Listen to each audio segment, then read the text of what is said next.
ഉപരാഷ്ട്രപതി സ്ഥാനത്തേക്ക് CP രാധാകൃഷ്ണന്റെ പേരുയർത്തുമ്പോൾ പ്രായോഗിക രാഷ്ട്രീയം എന്ന ചതുരംഗത്തിലെ പതിവ് കരുക്കളിലൊന്നാണ് BJP മുന്നിലേക്കു നീക്കിയത്. ജഗ്ദീപ് ധൻഖറിന്റെ ഒഴിവിൽ തമിഴ്നാടിനു പ്രാതിനിധ്യം നൽകാൻ BJP തീരുമാനിച്ചത് അടുത്ത വർഷം അവിടെ നടക്കുന്ന നിയമസഭാ തിരഞ്ഞെടുപ്പ് മുന്നിൽ കണ്ടാണ്. എന്നാൽ തമിഴ്നാട്ടിൽ മാത്രം ഒതുക്കി നിർത്താവുന്ന മുഖമാണോ CP രാധാകൃഷ്ണന്റേത്? ദക്ഷിണേന്ത്യൻ സിനിമകൾ പാൻ ഇന്ത്യനായി മാറുന്ന കാലത്ത് ഒരു പാൻ ഇന്ത്യൻ സ്ഥാനാർത്ഥിയെയാണ് BJP മത്സരത്തിനിറക്കിയത്. CP രാധാകൃഷ്ണനെ സ്ഥാനാർത്ഥിയാക്കുന്നതിലൂടെ തമിഴകത്തും രാജ്യമൊട്ടാകെയും എന്തൊക്കെയാണ് BJP ലക്ഷ്യമിടുന്നതെന്ന് പരിശോധിക്കാം.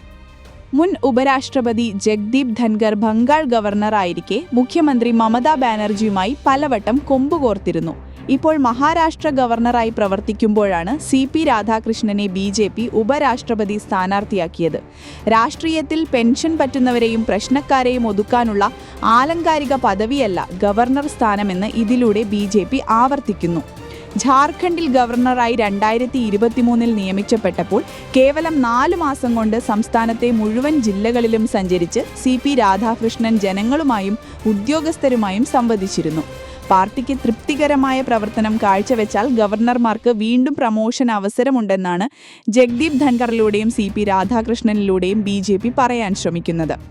തമിഴ്നാട്ടിൽ മാത്രം ഒതുങ്ങുന്നതല്ല രാധാകൃഷ്ണന്റെ പ്രവർത്തന മണ്ഡലം. ഝാർഖണ്ഡ്, തെലങ്കാന തുടങ്ങിയ സംസ്ഥാനങ്ങളിൽ ഗവർണറായ ശേഷമാണ് അദ്ദേഹം മഹാരാഷ്ട്ര ഗവർണറാകുന്നത്. പുതുച്ചേരിയുടെ ലഫ്റ്റനന്റ് ഗവർണറായും രാധാകൃഷ്ണൻ അധിക ചുമതല നിർവഹിച്ചിരുന്നു. ഗവർണർ എന്ന ആലങ്കാരിക പദവിയിൽ ഒതുങ്ങാത്ത പ്രവർത്തനമായിരുന്നു അദ്ദേഹം നടത്തിയിരുന്നത്. തമിഴ്നാട്ടിൽ മാത്രം ഒതുങ്ങുന്നതല്ല രാധാകൃഷ്ണൻ പ്രവർത്തന മണ്ഡലം. ഝാർഖണ്ഡ്, തെലങ്കാന തുടങ്ങിയ സംസ്ഥാനങ്ങളിൽ ഗവർണറായ ശേഷമാണ് അദ്ദേഹം മഹാരാഷ്ട്ര ഗവർണറാകുന്നത്. പുതുച്ചേരിയുടെ ലഫ്റ്റനന്റ് ഗവർണറായും രാധാകൃഷ്ണൻ അധിക ചുമതല നിർവഹിച്ചിരുന്നു. ഗവർണർ എന്ന ആലങ്കാരിക പദവിയിൽ ഒതുങ്ങാത്ത പ്രവർത്തനമായിരുന്നു അദ്ദേഹം നടത്തിയിരുന്നത്. 1998 1999 നടന്ന ലോക്സഭാ തിരഞ്ഞെടുപ്പുകളിൽ തമിഴ്നാട്ടിലെ കോയമ്പത്തൂർ മണ്ഡലത്തിൽ നിന്ന് വിജയിച്ച രാധാകൃഷ്ണന് സംസ്ഥാന BJPയിൽ വലിയ സ്വാധീനമുണ്ട്. 2004, 2014, 2019 തിരഞ്ഞെടുപ്പുകളിൽ പരാജയപ്പെട്ട അദ്ദേഹം ഏറെ നാൾ പാർട്ടിയുടെ സംസ്ഥാന അധ്യക്ഷനായും പ്രവർത്തിച്ചു. ഉപരാഷ്ട്രപതി സ്ഥാനാർത്ഥിയായി രാധാകൃഷ്ണനെ BJP പ്രഖ്യാപിക്കുമ്പോൾ അത് തമിഴ്നാടിനുള്ള അംഗീകാരമായിട്ടാണ് അവതരിപ്പിക്കപ്പെടുന്നത്. വരുന്ന നിയമസഭാ തിരഞ്ഞെടുപ്പിൽ ഈ അംഗീകാരം വോട്ടായി മാറുമെന്ന പ്രതീക്ഷയും BJPക്കുണ്ട്. കൗമാരം മുതൽ RSSൽ പ്രവർത്തിച്ചാണ് രാധാകൃഷ്ണൻ രാഷ്ട്രീയത്തിലേക്ക് എത്തിയത്. BJPയുടെ ലുക്ക് സൗത്ത് രാഷ്ട്രീയത്തിന്റെ മുഖമായി ഈ തീരുമാനം മാറിയേക്കാം. CP രാധാകൃഷ്ണൻ ഗൗണ്ടർ സമുദായത്തിൽപ്പെട്ടയാളാണ്. കേരളവുമായി അതിർത്തി പങ്കിടുന്ന തമിഴ്നാട്ടിലെ പ്രദേശങ്ങളിൽ ഇത് BJPക്ക് ഗുണകരമാവും.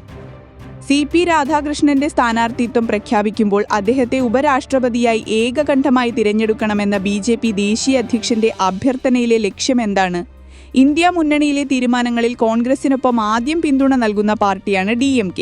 തമിഴകത്ത് ഇന്ത്യ മുന്നണിയുടെ കോട്ട കാത്തുസൂക്ഷിക്കുന്നതിൽ സ്റ്റാലിന്റെ പങ്ക് വലുതാണ്. പ്രതിപക്ഷത്തെ ചെറു പാർട്ടികൾക്ക് പാർലമെന്റിൽ പ്രാതിനിധ്യം പോലും സ്റ്റാലിൻ ഉറപ്പാക്കുന്നുമുണ്ട്.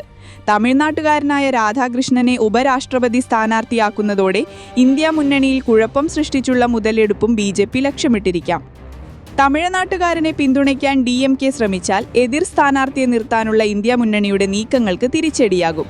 ഇനി ഇന്ത്യ മുന്നണിക്കൊപ്പം ചേർന്ന രാധാകൃഷ്ണനെ പരാജയപ്പെടുത്താൻ DMK കൂട്ടുനിന്നാൽ തമിഴ് വികാരമുയർത്താനും BJPക്കാകും.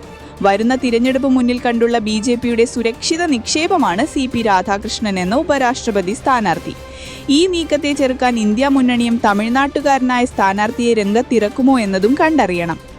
CP രാധാകൃഷ്ണനെ DMK പിന്തുണ നൽകിയാലും അതിശയപ്പെടാനില്ല. മുൻപും രാഷ്ട്രപതി, ഉപരാഷ്ട്രപതി സ്ഥാനാർത്ഥികളുടെ പേരുകൾ ഭരണകക്ഷി പ്രഖ്യാപിക്കുമ്പോൾ പ്രതിപക്ഷത്ത് അനൈക്യം സംഭവിച്ചിട്ടുണ്ട്. UPA ഭരണകാലത്ത് മഹാരാഷ്ട്ര സ്വദേശി പ്രതിഭ പാട്ടീലിനെ രാഷ്ട്രപതി സ്ഥാനാർത്ഥിയായി കോൺഗ്രസ് പ്രഖ്യാപിച്ചപ്പോൾ NDAയുടെ ഭാഗമായിരുന്നിട്ടും ശിവസേന പിന്തുണ നൽകിയിരുന്നു. മുൻ രാഷ്ട്രപതി രാംനാഥ് കോവിന്ദ് മത്സരിച്ചപ്പോഴും അന്ന് പ്രതിപക്ഷത്തായിരുന്ന JDU പിന്തുണ നൽകിയിട്ടുണ്ട്. സെപ്റ്റംബർ 9 ഉപരാഷ്ട്രപതി സ്ഥാനത്തേക്കുള്ള വോട്ടെടുപ്പ് നടക്കുന്നത്. രാജ്യത്തിന്റെ വിവിധ ഭാഗങ്ങളിൽ പീഡിപ്പിക്കപ്പെടുന്ന സഭാ സമൂഹങ്ങളും വ്യക്തികളും തനിച്ചല്ലെന്നും സഭ അവരുടെ ഒപ്പം എന്നും ഉണ്ടാകുമെന്നും സിറോ മലബാർ സഭ major archbishop Mar Raphael Thattil പ്രസ്താവിച്ചു. സിറോ മലബാർ സഭയുടെ 33ാമത് മെത്രാൻ സിനഡിന്റെ 2ാം സമ്മേളനത്തിന്റെ ഉദ്ഘാടനം നിർവഹിച്ച് സംസാരിക്കുകയായിരുന്നു അദ്ദേഹം. സഭയുടെ ആസ്ഥാന കാര്യാലയമായ കാക്കനാട് മൗണ്ട് സെന്റ് തോമസിലാണ് സിനഡ് നടക്കുന്നത്. ഇന്ത്യയിലും വിദേശത്തുമായി സേവനം ചെയ്യുന്നവരും വിരമിച്ചവരുമായ 52 മെത്രാന്മാരാണ് സമ്മേളനത്തിൽ പങ്കെടുക്കുന്നത്. ഓഗസ്റ്റ് 29 സിനഡ് സമാപിക്കും. രാജ്യത്തിന്റെ 79ാമത് സ്വാതന്ത്ര്യദിനാഘോഷത്തിന്റെ പശ്ചാത്തലത്തിൽ ആധുനിക ഇന്ത്യ കൈവരിച്ച പുരോഗതികളെ പ്രസംഗത്തിൽ മേജർ ആർച്ച് ബിഷപ്പ് അനുസ്മരിച്ചു. സ്വതന്ത്ര ഇന്ത്യയിൽ മതന്യൂനപക്ഷങ്ങൾ, പ്രത്യേകിച്ചും ക്രിസ്ത്യാനികൾ നേരിടുന്ന പീഡനങ്ങൾ, ഛത്തീസ്ഗഡിൽ കന്യാസ്ത്രീകളെ അറസ്റ്റ് ചെയ്ത് ജയിലിലടച്ചതുൾപ്പെടെ അനുസ്മരിച്ച അദ്ദേഹം ക്രിസ്തുക്കൾക്ക് നേരെ രാജ്യത്തുടനീളം വർദ്ധിച്ചുവരുന്ന ആക്രമണങ്ങളെ അപലപിക്കുകയാണെന്നും വ്യക്തമാക്കി. വർദ്ധിച്ചുവരുന്ന പ്രതിസന്ധികളുടെ മുൻപിൽ നഷ്ടൈര്യരായി സുവിശേഷ ദൗത്യത്തിൽ നിന്നും നാം ഒരിക്കലും പിന്നോട്ടു പോകാൻ പാടില്ല എന്നും അദ്ദേഹം പറഞ്ഞു. സഭയുടെ അജപാലന ശൈലിയിലും ക്രമീകരണങ്ങളിലും കാലോചിതമായി സ്വീകരിക്കേണ്ട മാറ്റങ്ങളെയും പരിഷ്കാരങ്ങളെക്കുറിച്ച് ആഴത്തിൽ ചിന്തിക്കേണ്ട ദിവസങ്ങളാണ് ഇന്നെന്നും മേജർ ആർച്ച് ബിഷപ്പ് ഓർമ്മിപ്പിച്ചു. ഇന്നത്തെ യുദ്ധങ്ങൾ പലപ്പോഴും അദൃശ്യവും സാങ്കേതിക വിദ്യാധിഷ്ഠിതവുമാണെന്ന് വ്യവസായിയും അദാനി ഗ്രൂപ്പ് ചെയർമാനും ഗൗതം അദാനി പറഞ്ഞു. തോക്കുകളല്ല, എന്നാൽ അൽഗോരിതങ്ങളാണ് ഇന്നത്തെ ആയുധങ്ങൾ. ഈ യുദ്ധങ്ങൾക്ക് തയ്യാറെടുക്കാനുള്ള നമ്മുടെ കഴിവാണ് രാജ്യത്തിന്റെ ഭാവി നിർണ്ണയിക്കുന്നതെന്നും ഗൗതം അദാനി ചൂണ്ടിക്കാട്ടി. എല്ലാ മേഖലകളിലും സ്വയം പര്യാപ്തരാകേണ്ടതിന്റെ ആവശ്യകതയെക്കുറിച്ചും ഗൗതം അദാനി ചൂണ്ടിക്കാട്ടി. IIT ഖരഗ്പൂരിലെ വിദ്യാർത്ഥികളോട് സംസാരിക്കുകയായിരുന്നു അദ്ദേഹം. പരമ്പരാഗത യുദ്ധങ്ങൾ മുതൽ സാങ്കേതിക വിദ്യാധിഷ്ഠിത യുദ്ധങ്ങൾ വരെ എല്ലാത്തിലും നമ്മുടെ ഭാവി നിർണ്ണയിക്കുന്നത് തയ്യാറെടുപ്പിനുള്ള കഴിവാണ്. കാരണം ഇന്ന് നമ്മൾ പോരാടുന്ന യുദ്ധങ്ങൾ പലപ്പോഴും അദൃശ്യമാണ്. യുദ്ധം നടക്കുന്നത് സെർവർ ഫാമുകളിലും ട്രെഞ്ചുകളിലുമാണ്. ആയുധങ്ങൾ അൽഗോരിതങ്ങളാണ്, അല്ലാതെ തോക്കുകളല്ല. സാമ്രാജ്യങ്ങൾ കരയിലല്ല, ഡേറ്റാ സെന്ററുകളിലാണ് നിർമ്മിക്കപ്പെടുന്നത്. സൈന്യങ്ങൾ ബറ്റാലിയനുകളല്ല, മറിച്ച് ബോട്ട്നെറ്റുകളാണ്, ഗൗതം അദാനി പറഞ്ഞു. ഇന്ത്യ സെമി കണ്ടക്ടറുകളുടെ 90% ഇറക്കുമതി ചെയ്യുന്നുണ്ട്. അതിലേതെങ്കിലും തടസ്സം നേരിട്ടാൽ രാജ്യത്തിന്റെ ഡിജിറ്റൽ സമ്പദ്വ്യവസ്ഥയെ തന്നെ ബാധിക്കാൻ സാധ്യതയുണ്ട്. ഊർജ്ജ മേഖലയിലും സമാന സാഹചര്യമുണ്ട്. നമ്മുടെ ഡേറ്റ ഇന്ത്യയുടെ അതിർത്തികൾ കടക്കുമ്പോൾ ഈ ഡേറ്റയുടെ ഓരോ ഭാഗവും വിദേശ അൽഗോരിതങ്ങൾക്കുള്ള അസംസ്കൃത വസ്തുക്കളായി മാറുകയാണ്.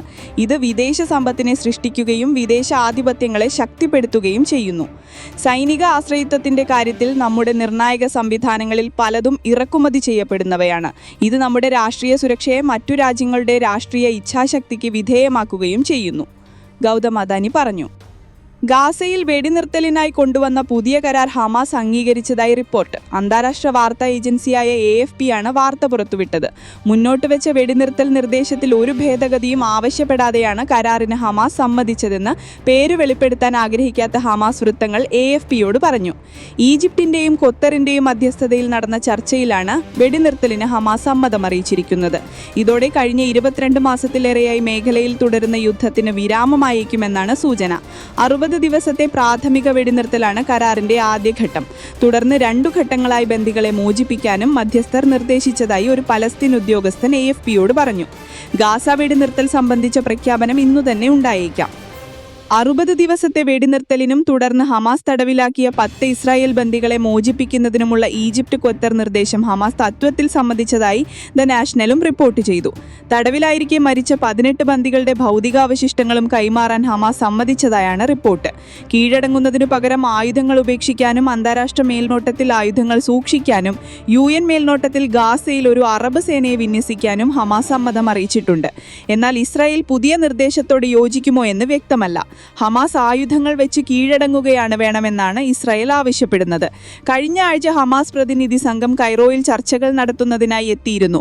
ഗാസയിൽ നിന്ന് സൈന്യത്തെ പിൻവലിക്കുന്നതിനെക്കുറിച്ചും ദീർഘകാല വെടിനിർത്തലിനെക്കുറിച്ചും ഹമാസും ഇസ്രായേലും തമ്മിലുള്ള പരോക്ഷ ചർച്ചകൾ താൽക്കാലികമായി ആരംഭിക്കാനും പുതിയ വെടിനിർത്തൽ കരാറിൽ നിർദ്ദേശമുണ്ട് എന്നാണ് സൂചന. അതുവരെ മേഖലയിൽ തൽസ്ഥിതി തുടരുമെന്ന് UN രേഖാമൂലമുള്ള ഉറപ്പ് നൽകാനും പുതിയ വെടിനിർത്തൽ കരാറിൽ വ്യവസ്ഥയുണ്ട് എന്നാണ് സൂചന. ദുഷ്കരമായ കാലഘട്ടത്തിന് ശേഷം ഇന്ത്യയും ചൈനയും ഉഭയകക്ഷി ബന്ധവുമായി മുന്നോട്ടു പോകുകയാണെന്ന് വിദേശകാര്യമന്ത്രി S. ജയശങ്കർ പറഞ്ഞു. ചൈനീസ് വിദേശകാര്യമന്ത്രി വാങ്ങിയുമായുള്ള കൂടായ്ചയിലാണ് ജയശങ്കർ ഇന്ത്യ-ചൈന ബന്ധത്തെക്കുറിച്ച് സംസാരിച്ചത്. അതിർത്തിയിൽ സംഘർഷാവസ്ഥ ലഘൂകരിക്കണമെന്നും സമാധാനം നിലനിർത്തുന്നതിനാണ് പ്രാധാന്യമെന്നും S. ജയശങ്കർ കൂടായ്ചയിൽ പറഞ്ഞു. നമ്മുടെ ബന്ധങ്ങളിൽ പോസിറ്റിവിറ്റി നിലനിർത്തുന്നതിന് അതിർത്തി പ്രദേശങ്ങളിൽ സമാധാനവും ശാന്തിയും സംയുക്തമായി നിലനിർത്തണം. സംഘർഷം ലഘൂകരിക്കാനുള്ള പ്രക്രിയ മുന്നോട്ട് കൊണ്ടുപോകേണ്ടതും അത്യാവശ്യമാണ്. എല്ലാത്തരം ഭീകരവാദത്തിനുമെതിരായ പോരാട്ടത്തിനാണ് ഇനി ഇരു രാജ്യങ്ങളും മുൻഗണന നൽകേണ്ടത്.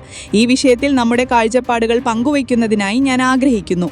നിലവിലെ സാഹചര്യത്തിൽ ആഗോള സമ്പദ്വ്യവസ്ഥയിൽ സ്ഥിരത നിലനിർത്തുകയും അത് വർദ്ധിപ്പിക്കുകയും ചെയ്യേണ്ടത് അത്യാവശ്യമാണ്.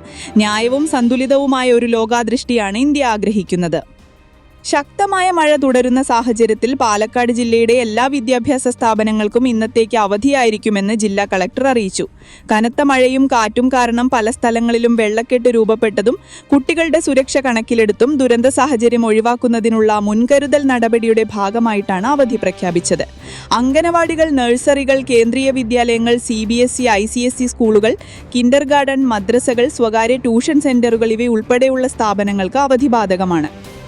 കോളേജുകൾ, പ്രൊഫഷണൽ കോളേജുകൾ, മുൻകൂട്ടി നിശ്ചയിച്ച പൊതുപരീക്ഷകൾ, അഭിമുഖങ്ങൾ, നവോദയ വിദ്യാലയം, റെസിഡൻഷ്യൽ രീതിയിൽ പഠനം നടത്തുന്ന മോഡൽ റെസിഡൻഷ്യൽ സ്കൂളുകൾ എന്നിവയ്ക്ക് അവധി ബാധകമല്ല. എന്നാൽ സ്കൂൾ പരീക്ഷകൾക്ക് അവധി ബാധകമായിരിക്കുമെന്ന് ജില്ലാ കളക്ടർ അറിയിച്ചു.